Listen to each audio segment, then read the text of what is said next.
ब्योमकेश की। आज 3 हफ्ते हो गए, मुझे एक भी चिट्ठी नहीं लिखी। लो तुम ही पढ़ लो। मुझे नहीं पढ़नी किसी की चिट्ठी। आ कब रहे हैं? आने के बारे में कुछ नहीं लिखा है। लिखा है कि सरकारी दफ्तर से कागजात निकालना कोई हंसी खेल का काम नहीं है। 2 दिन का काम 10 दिन में होता है, इसीलिए देर हो रही है। जब देखो दुनिया भर के फालतू काम लेकर बैठे रहते हैं। ऐसे लोगों को कभी शादी करनी नहीं चाहिए। अरे भाभी, तुमने तो अपनी बात कह दी। मैं यहाँ बैठा बैठा क्या करूँ? मेरा काम तो सुबह 2 घंटे में खत्म हो जाता है। फिर चले क्यों आए कटक से? अरे मैं क्या करता? उसने कहा तुम जाओ, यहाँ मुझे टाइम लगेगा, घर में भी बहुत काम रहता है। हाँ, घर का सब काम जैसे तुम दोनों ही करते हो, एक चिट्ठी लिखने की भी फुर्सत नहीं है। माफ कीजिए, मेरा नाम भूपेश चटर्जी है। मैं नीचे मेस में रहता हूँ। हाँ हाँ हाँ, आपको कई बार आते जाते देखा है। आप नीचे मेस में रहते हैं? जी जी जी। आपका नाम मालूम नहीं था। आइए आइए आइए आइए। 2 महीने पहले मैं कलकत्ता ट्रांसफर होकर आया था। बीमा कंपनी में नौकरी करता हूँ ना। अच्छा अच्छा। कब कहाँ जाना पड़े कुछ पता नहीं। बदली की नौकरी है, पता नहीं कल ही तबादला हो जाए। आप बीमा कंपनी में हैं? जी। माफ कीजिए, मैंने कभी बीमा नहीं किया और ना ही कराने का इरादा है। नहीं नहीं, आप परेशान ना हो। देखिए, मैं बीमा कंपनी में नौकरी जरूर करता हूँ, लेकिन मैं कोई एजेंट वेजेंट नहीं हूँ। मैं तो किसी और काम से आया था। जी। अकेला हूँ ना, शायद इसलिए। मुझे ब्रिज खेलने का बहुत शौक है, लेकिन जब से यहाँ आया हूँ ब्रिज खेल ही नहीं पाया।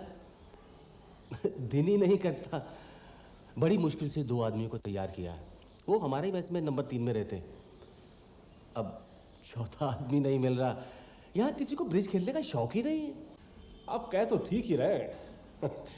वैसे अब तो खेलने की आदत रही नहीं, लेकिन आजमा कर देख लेते हैं, बुरा क्या है?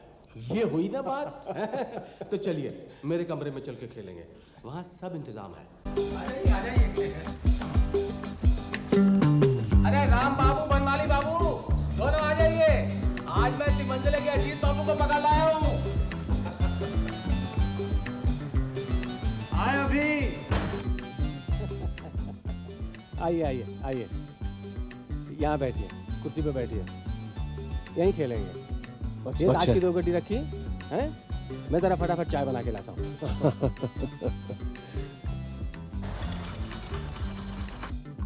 अरे आइए आइए आइए।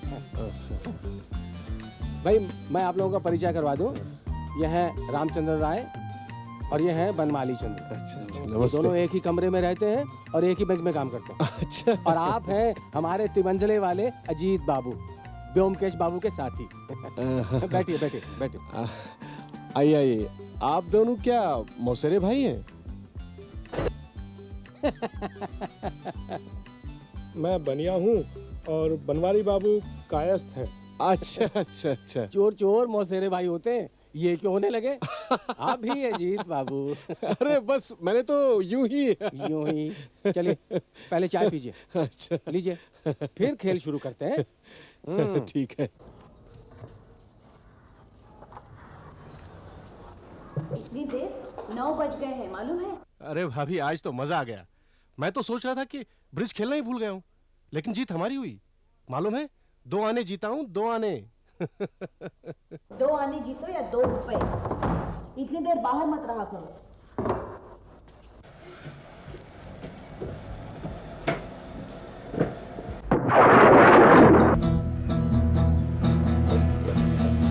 वो देखो, वो गली से बाहर भाग गया। वो देखो, देखा आपने? वो गेरुए रंग का शॉल ओढ़े, वो देखो, वो भाग रहा, वो गया। मामला क्या है? आवाज सुनी आपने? इस खिड़की के नीचे गली से आई अभी। जैसे ही मैंने खिड़की खोली, दम से आवाज हुई और मैंने जब झांक के देखा तो एक आदमी दौड़कर गली से बाहर भाग गया।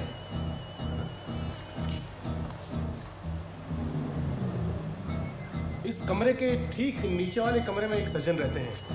कहीं आवाज उनके कमरे से तो नहीं आई? क्या मालूम, इस कमरे के नीचे वाले कमरे में कोई रहता तो है, लेकिन मैं उसे नहीं पहचानता। आप?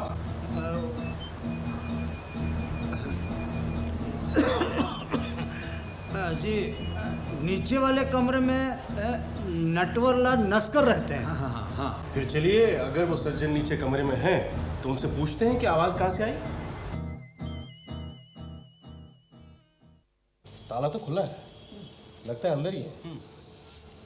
नटवरलाल, नटवरलाल। शायद वो अंदर नहीं है, चलिए चलते हैं। अरे जब ताला खुला है तो अंदर चलकर देखते हैं, आइए।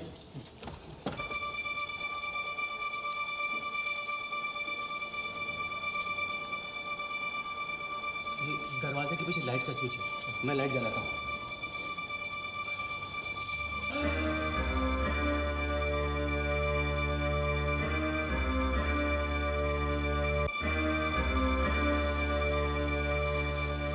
नटवरलाल नस्कर मर गया। ये तो वाकई मर गए और लगता है पिस्तौल की गोली से मरा। वो देखो, वो रहा पिस्तौल, वो खिड़की के पास पड़ा है। वो देखो, लगता है मारने वाले ने खिड़की के बाहर गली में से नटवरलाल को गोली मारी और हड़बड़ाहट में पिस्तौल वहीं छोड़कर भाग गए। लो, मैनेजर बाबू भी आ गए। आप लोग सब यहाँ? क्या हुआ? आप अपनी आंखों से ही देख लीजिए। हैं? ये क्या हुआ? नटवरलाल का खून हो गया? कैसे हुआ? कैसे खून हुआ? उधर देखिए, सब पता चलेगा। पिस्तौल की गोली से मरे हैं। किसने खून किया? कब किया? किसने खून किया ये बता नहीं सकते, लेकिन कब हुआ ये बता सकते हैं। कब? सिर्फ 5 मिनट पहले। 5 मिनट पहले? आप लोग सब यहीं पर थे? जी नहीं, हम यहाँ नहीं थे, हम ऊपर भूपेश बाबू के कमरे में बैठे थे। वहीं गोली की आवाज सुनी, नीचे आए तो देखा नटवरलाल का कमरा खुला था। अंदर आया तो देखा मरे पड़े हैं। कमरा खुला था? किसने खोला? आप क्या आज सारा दिन ये गेरुए रंग का शॉल ही ओढ़े हुए थे? हाँ, क्यों?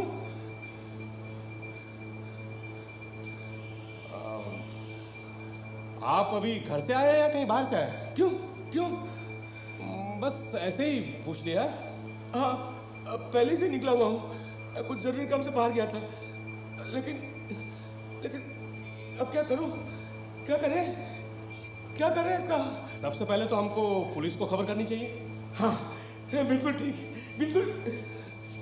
लेकिन अजीत बाबू, हमारे मेज में टेलीफोन तो नहीं है, आपके यहाँ तो है, आप जाके कर दीजिए ना। ठीक है, मैं पुलिस को खबर कर देता हूँ, लेकिन तब तक जब तक पुलिस ना आए ना, आप सब लोग यहाँ बाहर खड़े रहिए। आइए, चलिए।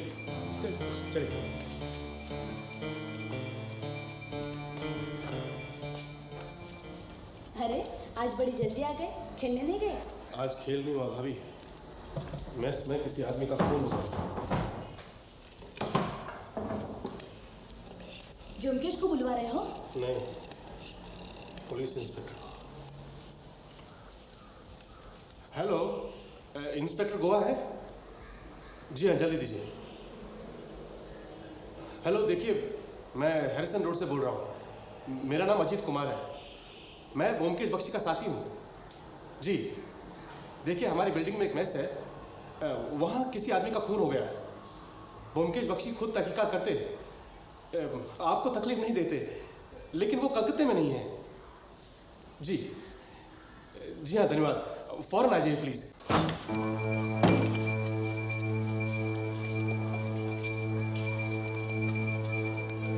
पिस्तौल उधर है।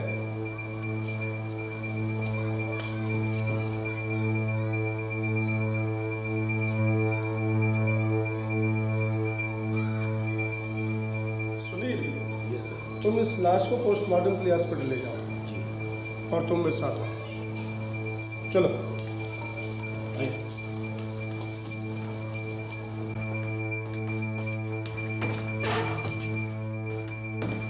बैठो और सब तरह अच्छी तरह से दर्ज कर रहा। यहाँ का मैनेजर कौन है? जी, मैं हूँ सर। अपना बयान दर्ज करो। मेरा नाम शिवकाली चक्रवर्ती है। उम्र 50, आजन्म ब्रह्मचारी हूँ। 25 साल से ये मेस चला रहा हूँ, 25 साल से। नटवरलाल के बारे में क्या जानते हो? जी, नटवरलाल नस्कर करीब 3 साल पहले यहाँ रहने के लिए आए थे। उम्र करीब करीब 50 साल के थे। वो बहुत ही कम बोलने वाले सज्जन व्यक्ति थे। किसी से उनका खास मेलजोल नहीं था। हाँ, सिर्फ राम बाबू और बनमाली बाबू कभी कभी उनसे मिलते थे। वो हर महीने के पहली तारीख को हमारे पैसे चुका देते थे। क्या काम करता था वो? बहू बाजार में दलाली का काम करता था। दलाली का काम? मुझे तो ऐसे ही बताया था। वो ऐसा है। मेरा नाम भूपेश कुमार चटर्जी, उम्र 45 साल। पत्नी का देहांत हो गया और बाल बच्चे नहीं हैं। एक बीमा कंपनी में नौकरी करता हूँ। 2 महीने पहले मेरा ट्रांसफ़र कलकत्ता में हुआ था। जब से मैं इसी मेस में रहता हूँ और कोई घर नहीं है मेरा। हाँ, ताश खेलने का बहुत शौक़ है मुझे। पिछले 1 हफ्ते से मैं अपने कमरे में हम 4 लोग ब्रिज खेलते थे।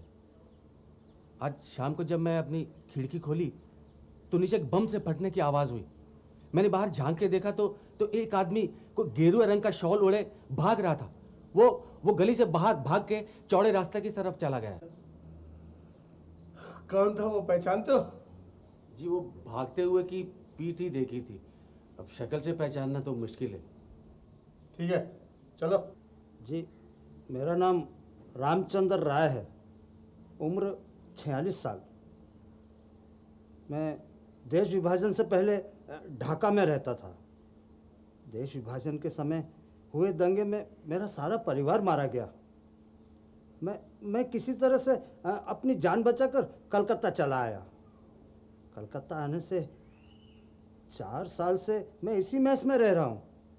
आजकल एक बैंक में नौकरी करता हूँ। नटवर लाल को मैं ढाका से पहचानता था। बस मामूली सी जान पहचान थी। इस मामूली जान पहचान की वजह से मैं उससे मिलता रहता था। मेरा नाम बनमाली चंद्र है। उम्र 42 साल। देश विभाजन से पहले मैं भी ढाका में रहता था। मैं और वो राम बाबू हम एक विलायती कंपनी में काम करते थे। देश विभाजन के दंगे में मेरे परिवार के भी सारे सदस्य मारे गए। मैं और राम बाबू भाग कर कलकत्ते आ गए और यहाँ एक बैंक में काम करते हैं। पिछले 4 साल से इसी मेस के कमरे में रहते हैं। गेरुआ रंग की शाल ओढ़े हुए आदमी को पहचानते हो? नहीं, शाम की ढलती रोशनी में सिर्फ ऐसा लगा जैसे कोई आदमी गली से बाहर निकल गया। वो आदमी अगर मेरे सामने भी आया तो मैं उसे नहीं पहचान सकता। अच्छा, और कौन है इस मेस में? सर, मैं इस मेस का नौकर हूँ। मेरा नाम हरिप्रदा है। 10 साल से काम कर रहा हूँ। मेरी उम्र 40 साल की है।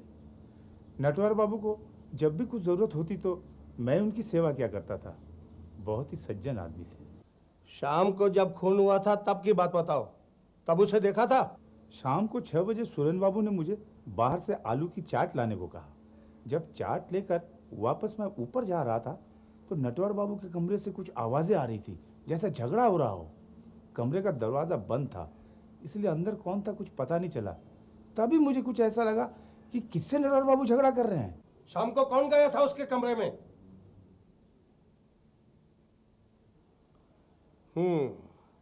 तो इसका मतलब यह है कि मौत से कोई आधा घंटा पहले नटवर लाल के कमरे में कोई गया था और वो अजनबी था, इस मैस का नहीं था, और वो गेरुए रंग की शाल ओढ़े हुए था।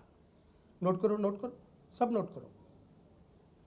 और देखो अजीत बाबू और मैनेजर बाबू, जब तक इस केस का फैसला नहीं होता आप मेरी इजाजत के बगैर कलकत्ता से बाहर नहीं जाएंगे। क्यों? मैं क्यों?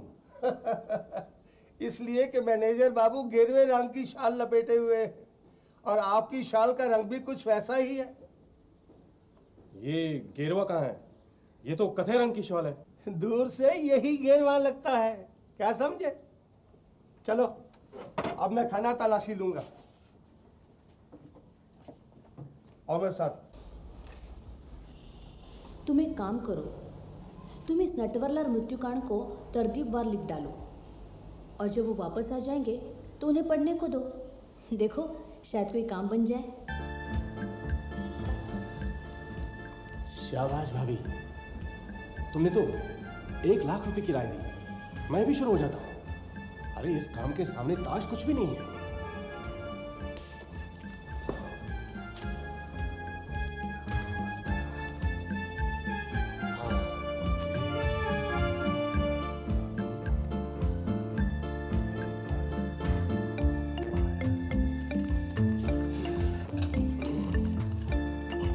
नटवरलाल हत्याकांड की पूरी कहानी दे दी है पढ़ने को। अब देखते हैं क्या कहते हैं ब्योमकेश बाबू। तुमने ये भी बताया कि ये सब लिखने की राय मैंने दी थी? हाँ बाबा, बिल्कुल बताया है, मुझे भी तो यही रहना है। इंस्पेक्टर ने तुम्हें शहर बंद करके रखा है? हाँ। क्या समझता है अपने आप को? उसे तो मिलना ही होगा। यहाँ तो पहले उस क्या भूपेश बाबू से नीचे मिल लेते हैं। लो, शुरू हो गए फिर से। अरे आइए आइए आइए, नमस्कार। नमस्कार। नमस्कार। ब्योमकेश, ये भूपेश बाबू, ये राम बाबू और ये बनमाली बाबू। नमस्ते। कितने भाग्यशाली हैं हम के हमारे यहाँ ब्योमकेश बाबू पधारे। मैं तो कटक गया हुआ था, बस आज ही लौटा हूँ। आते ही अजीत ने नटवरलाल बाबू की मौत की खबर सुनाई। वैसे तो कोई जान पहचान नहीं थी उनसे, लेकिन उनकी मौत की खबर सुन के कुछ अजीब सा लगा। अपनी ही बिल्डिंग में किसी की हत्या हो और हम चुपचाप बैठे रहे, ये तो हो ही नहीं सकता। बस चला आया आप लोगों से मुलाकात करने। ये आपने बड़ा अच्छा किया। बहुत अच्छा हुआ कि नटवर बाबू की हत्या हो गई। इसी बहाने आपके दर्शन तो करने को मिले। अभी हमारी मेस में लीजिए साहब, गर्मा गर्म चाय। ब्रिज का खेल दिमागी कसरत है। जिसकी बुद्धि प्रखर हो वही इसकी तरफ आकर्षित हो जाता है। यहां तो कभी कभी लोग अपना निजी गम भुलाने के लिए इस तरह के खेल खेला करते हैं। एक सज्जन थे जिन्हें मैं जानता था, वो अपने बेटे की मौत को भूलने के लिए ब्रिज खेलते थे। आप सच कह रहे हैं? बहुत दिनों की बात है। कॉलेज में पढ़ता था तब। क्यों, क्या हुआ?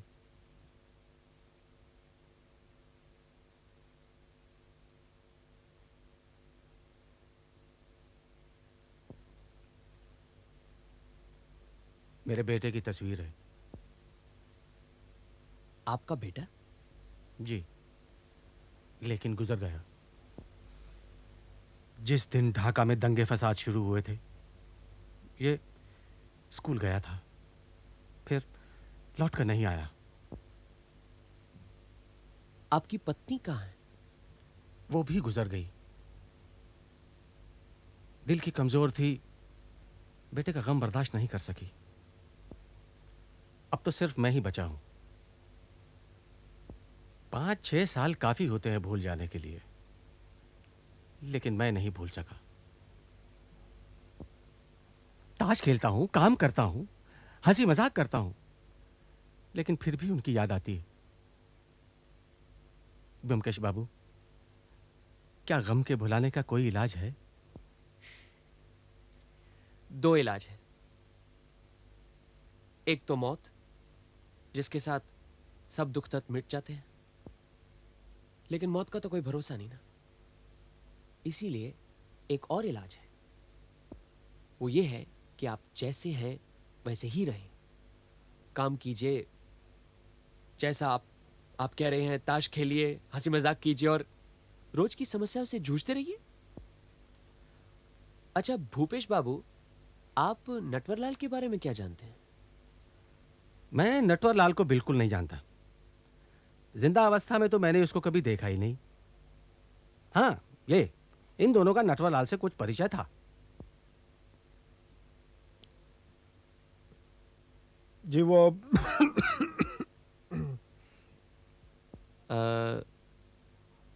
नटवरलाल कैसे आदमी थे, आप कुछ बता सकते हैं? वो ठीक ही थे, भले मानुस थे, लेकिन देखिए, नटवरलाल से हमारी कोई गहरी जान पहचान नहीं थी।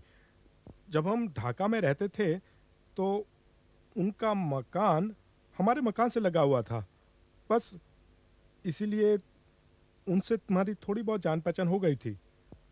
अब उनके चाल चलन के बारे में तो हमें कुछ मालूम नहीं। आप लोग ढाका में कितने दिन पहले थे? यही कोई 5-6 साल पहले, जब देश विभाजन के साथ साथ दंगा फसाद शुरू हुआ तो हम लोग कलकत्ता चले आए। बनमाली बाबू, आप दोनों एक ही दफ्तर में काम करते थे? जी जी, वो आपने गॉडफ्रे ब्राउन कंपनी का नाम सुना होगा। बहुत बड़ी विलायती कंपनी है। हम दोनों वहीं साथ साथ बनमाली, हमें 6 बजे राम बाबू के यहाँ पहुँचना है, मालूम है तुम्हें? चलो चलो चलो। अच्छा जी, हम लोग चलते हैं। नमस्ते।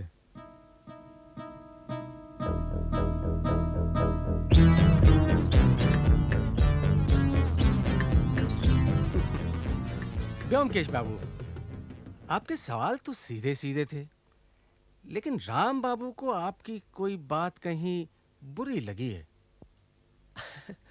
मेरी बात बुरी लगी? मेरी तो समझ में नहीं आया ये, आप ही बताइए। भाई मेरी भी कुछ समझ में नहीं आया। दंगे फसाद वाले दिनों में मैं भी ढाका में था, लेकिन मेरी इनसे कोई जान पहचान नहीं थी।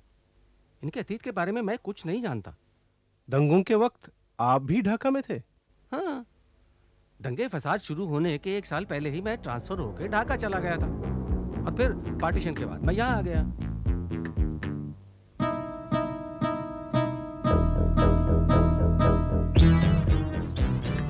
बहुत बहुत धन्यवाद भूपेश बाबू, आपको बहुत कष्ट दिया। नहीं। चलो जल्दी इंस्पेक्टर से मिलें। अजीत बाहर आ ही गए हैं तो पिछवाड़े की गली में देख लेते हैं। कौन सी गली? अरे यहीं, जहाँ से वो बादामी शॉल ओढ़े आदमी गोली मारकर भाग गया था। 3 दिन बाद भी क्या हत्यारे का कोई निशान मिल सकता है? अगर ये खिड़की खुली रहे हाँ, तो कोई भी आदमी आसानी से गोली मार सकता है। वो देखो। ये तो भूपेश की खिड़की से भी पता चल सकता है।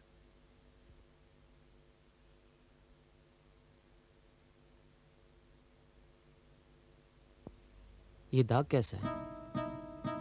पता नहीं, यहाँ कभी कोई झाड़ू लगाता भी है या नहीं। दाग बहुत पुराना लगता है। तुम्हें क्या लगता है? अरे अरे, ये क्या कर रहे हो? जमीन पर नाक क्यों रगड़ रहे हो? नाक नहीं रगड़ रहा था, सूंघ रहा था। अरे ब्योमकेश बाबू, नमस्कार। नमस्कार नमस्कार। आज का दिन तो बहुत ही सौभाग्यशाली होगा, आपके दर्शन जो हो गए। सौभाग्यशाली तो मैं भी हूँ जो आप अपनी सीट पर बैठे हुए हैं। आधा दिन तो गायब ही रहते हैं। क्या करूँ, काम लगा रहता है। कहिए, कैसे तकलीफ की आपने? नटवरलाल के खून के मामले में आप कहाँ तक पहुँचे हैं? हत्यारे का पता चला? ब्योमकेश बाबू बैठिए, बैठिए। आपको मालूम है इस कलकत्ता की आबादी कितनी है? बताइए। कभी गिनकर तो नहीं देखा। 50 लाख तो होगी। चलो 50 लाख ही से, यानी आधा करोड़ की आबादी में एक ऐसे आदमी को जिसने गेरुए रंग की शाल ओढ़ी हुई हो, ढूंढना आसान है? आप ढूंढ सकेंगे उसे?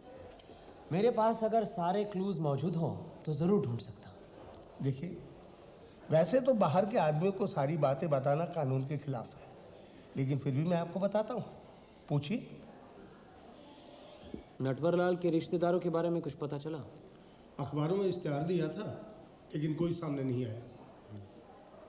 पोस्टमार्टम की रिपोर्ट क्या कहती है? दिल के पास की हड्डी को तोड़कर गोली सीधी दिल को जाके लगी है। जो पिस्तौल मिली है उसे मिलाकर देखा है, ये गोली उसी पिस्तौल की है। और कुछ?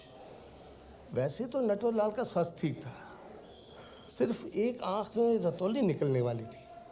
पिस्तौल का मालिक कौन है या था? अमेरिकन फौजी पिस्तौल है, काले बाजार में मिलती है।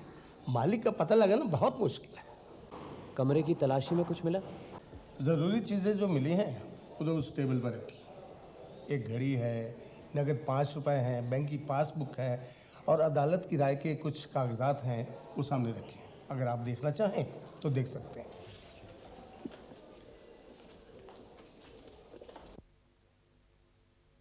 आसामी कौन है? उसे पकड़ लिया क्या? नहीं, अभी नहीं पकड़ा नहीं गया, लेकिन मुझे तो यहाँ आने से पहले ही पता चल चुका था कि वो कौन है। लेकिन इस इंस्पेक्टर के सोचने का तरीका ही कुछ अजीब है। आसामी को पकड़ना इसके बस की बात नहीं, कुछ उल्टी खोपड़ी का है। नटवरलाल का खूनी कौन है? क्या कोई जान पहचान वाला आदमी है? वो बाद में बताऊंगा। तुम एक काम करो, घर जाओ और आज शाम को हमारे यहाँ एक टी पार्टी रखो। T party? सुनो तो सही, भूपेश, राम बाबू, बनमाली बाबू सबको बुला लो। हाँ। यहाँ कलकत्ते में एक गॉडफ्रे ब्राउन की बड़ी कंपनी है। मैं वहाँ जाकर राम बाबू, बनमाली बाबू के बारे में पूछताछ करके आता हूँ। मैं वहाँ जाता हूँ, तुम घर जाओ। चलो। क्या बात है मुकेश? हैं? गॉडफ्रे ब्राउन में क्या पता चला? पहले ये बात जान लो कि नटवर लाल का पेशा था ब्लैकमेल करना। अच्छा? हाँ। अच्छा, वो भूपेश बाबू, राम बाबू, बनमाली बाबू को न्योता दे आए हो? हाँ, आज शाम को तीनों आ रहे हैं। लेकिन ये गॉडफ्रे ब्राउन में क्या पता चला? पुलिस स्टेशन में नटवरलाल के सामान में अदालत की राय की एक नकल थी। उसे पढ़कर पता चला कि गॉडफ्रे ब्राउन के ढाका वाले ब्रांच में रास बिहारी विश्वास और बन बिहारी विश्वास नाम के दो भाई खजांची और उसके सहायक का काम करते थे। करीब 7 साल पहले रुपए की हेराफेरी में दोनों गिरफ्तार हो गए। रास बिहारी को 2 साल और बन बिहारी को 3 साल की सज़ा हुई। अदालत की इस राय की नकल नटवरलाल ने हासिल की। तुम्हें याद है, उसकी डायरी में लिखा हुआ था कि हर महीने उसे 80 रुपये मिलते हैं। किससे? रास बिहारी विश्वास और बन बिहारी विश्वास से। आज मैं गॉडफ्री ब्राउन की कंपनी में गया और चोरी के मामले में छानबीन की। बात तो सच है, इसमें कोई शक नहीं कि नटवरलाल उन्हें ब्लैकमेल कर रहा था। लेकिन रास बिहारी, बन बिहारी, ये कौन है और कहाँ रहते हैं? ज़्यादा दूर जाने की ज़रूरत नहीं। अपने नीचे वाले मेस में कमरा नंबर 3 में देखो, वहीं मिलेंगे। क्या राम बाबू और बनमाली बाबू? तुम्हारा अंदाज़ा कुछ ठीक ही था। दोनों मौसेरे भाई नहीं हैं, सगे भाई हैं। और अगर चोर चोर मौसेरे भाई की कहावत को सत्य रूप देना चाहते हो तो मौसेरे भाई कह सकते हो। नहीं। क्या? ये लोग नटवरलाल का खून नहीं कर सकते हैं, क्योंकि जब नटवरलाल का खून हुआ ये लोग दोनों। अच्छा, सब्र करो, सारी कहानी तुम्हें आज शाम की पार्टी में पता चल जाएगी।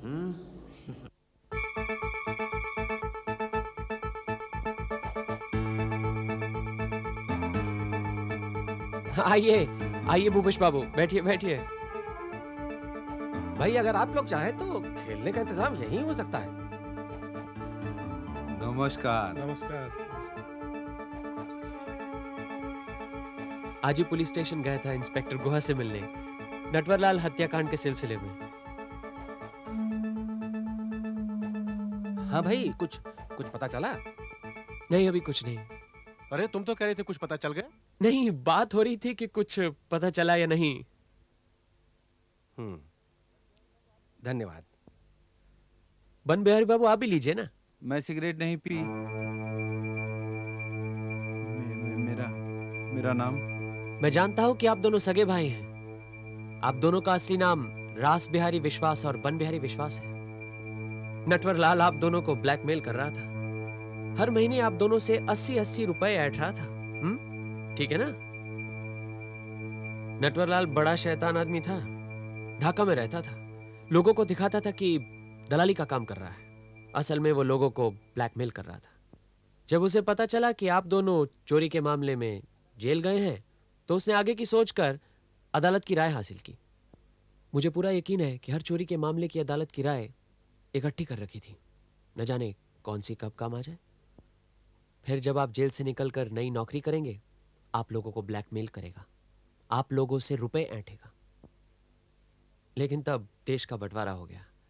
ढाका में उनका धंधा बंद हो गया। वो सब कुछ छोड़ छाड़ कर यहाँ कलकत्ते आ बसे।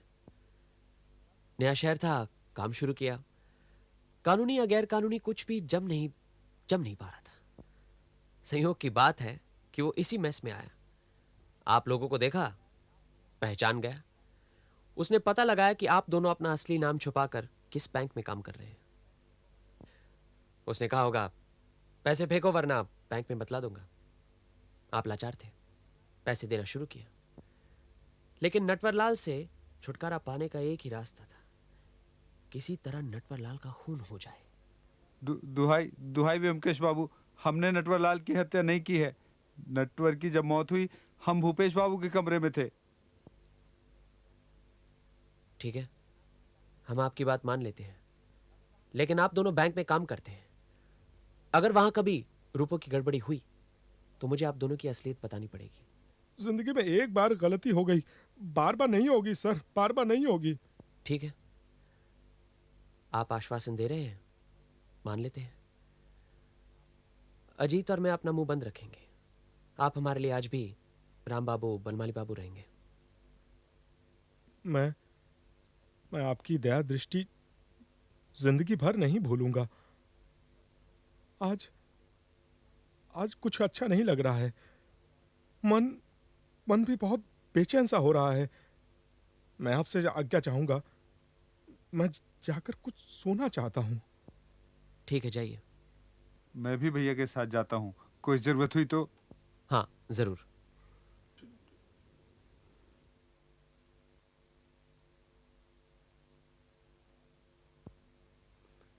ये राम और बनमाली का नटवर लाल के साथ लेन देन का संबंध है, इसके बारे में तो मुझे कुछ पता ही नहीं था। ब्योमकेश बाबू, लगता है नटवर लाल के बारे में आपको सब मालूम पड़ गया। क्यों? सब कुछ मालूम है ये तो कह नहीं सकता, लेकिन काफी कुछ भांप जरूर गया हूं।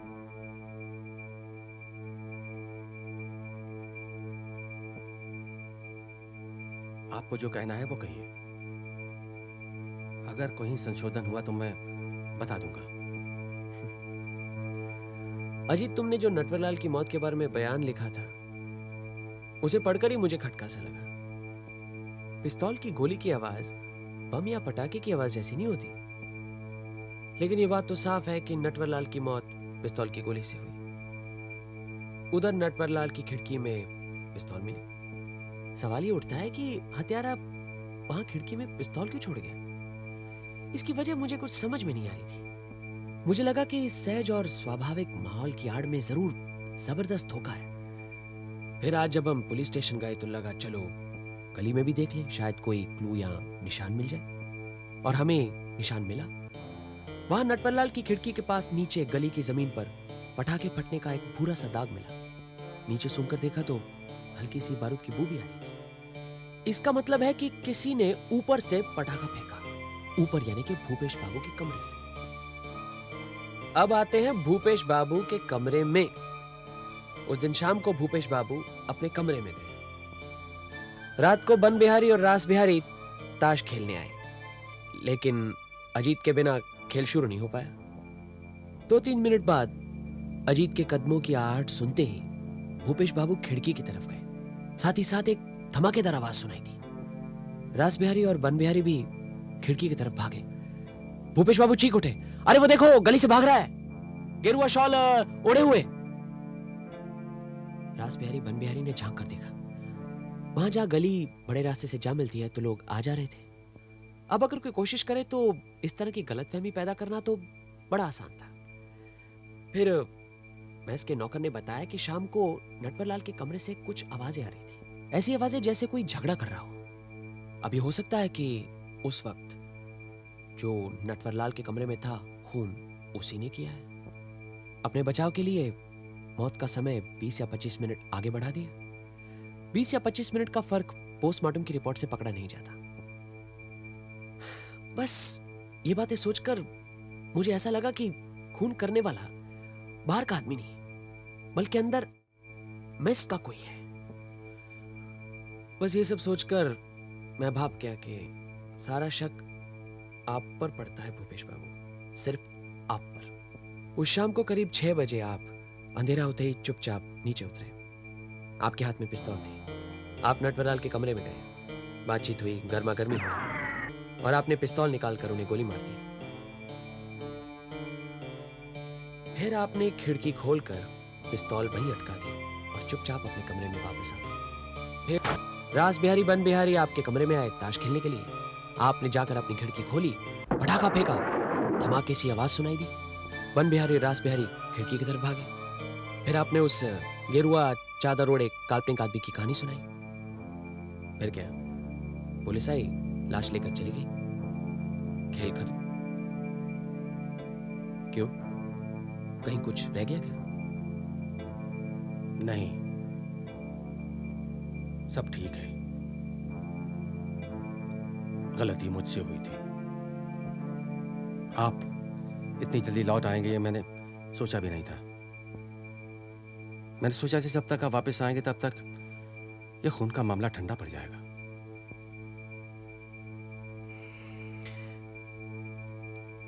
दो सवालों का जवाब नहीं मिला मुझे। एक तो ये कि खून करने का मकसद क्या था, दूसरा किसी ने पिस्तौल चलाने की आवाज क्यों नहीं सुनी? आपके दूसरे सवाल का जवाब मैं पहले देता हूं। मैं यही शॉल लेकर नटवर के कमरे में गया था और इसी शॉल से पिस्तौल का मुंह ढककर गोली चलाई थी। इसलिए शॉल में गोली की आवाज दबकर रह गई। और पहला सवाल? आपको याद है मैंने अपने बेटे की तस्वीर आपको दिखाई थी। वो इसलिए कि मुझे यकीन था कि आपको एक ना एक दिन सच का जरूर पता चल जाएगा। मैंने इसीलिए अपनी सफाई पहले ही पेश कर दी थी। ढाका में जिस दिन दंगे फसाद शुरू हुए, उसी दिन नटवर मेरे बेटे को स्कूल से फुसलाकर कहीं ले गया और फिर मेरे घर आकर 10,000 रुपए मांगे उसने मेरे बेटे को छोड़ने के। मेरे पास इतने रुपए नहीं थे। मेरे पास जो था मैंने सब दे दिया, अपनी पत्नी के गहने भी दे दिए। वो लेकर चला गया, लेकिन मेरा बेटा वापस नहीं आया। इसी गम में मेरी पत्नी भी चल बसी। कुछ साल बाद जब मैं कलकत्ते आया तो अचानक मुझे नटवर दिखाई दिया। मैं उसके पीछे हो लिया और जिस मेस में वो रहता था मैंने भी वहीं रहना शुरू कर दिया। और फिर मैं समझ गया, और कहने की जरूरत नहीं। अब आप मेरे साथ क्या सलूक करेंगे? साहित्य सम्राट शरद चंद्र ने कहा कि कौवे को मारने से फांसी नहीं होती। मेरा तो दृढ़ विश्वास है कि गिद्ध को मारने से भी फांसी नहीं होनी चाहिए। आप बेफिक्र रहिए, मेरे साथ पुलिस स्टेशन चलिए, अपना किस्सा सुनाइए। अदालत में केस जाएगा, लेकिन मुझे तो पूरा यकीन नहीं बल्कि पूरा भरोसा है कि अदालत जरूर सहानुभूति से पेश आएगी।